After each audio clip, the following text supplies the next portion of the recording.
It's hard to predict what folks will do when the going gets tough, and it rarely ever got tougher for Americans than the Great Depression of the 1930s. That kind of desperation is the only thing that might explain this latest foray into the hidden, quirky West.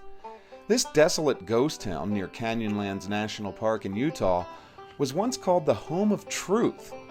Actually, it still is, and owner Dennis Miller is willing to part with the controversial historic spread for just under $1 million. Well, I own the east part of the old Home of Truth, which is called George Brock.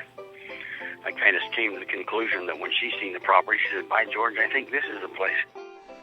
She was Marie Ogden, a New Jersey widow who really got into spiritualism following the death of her husband.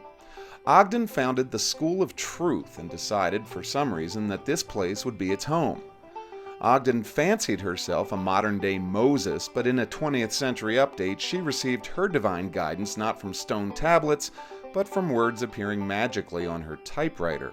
Perhaps not surprisingly, the Home of Truth would not have a great deal of staying power, and it was Marie's exploration into reanimation that sped up the demise of Truth. Had a lady die of cancer, and they poured salt water over the corpse for over a year, waiting for it to be reincarnated. It never happened. That account is about as close to the truth as you'll find at the Home of Truth. The unfortunate corpse was once Edith Pishak, and Marie Ogden essentially mummified Edith's body while having conversations with the dead woman until she could bring her back to life. Shockingly, that never happened, and Ogden stayed a step ahead of the law by cremating the body. By this time, her already skeptical followers had had about enough, and the Home of Truth faded into history. All that remains is Marie's inner portal, which she thought at the time was the vortex of the universe. There was the men's barracks and the main dining hall or kitchen cook area, because the stove was still there. The garden was there because there's a well, and the altar where she would do her sermons.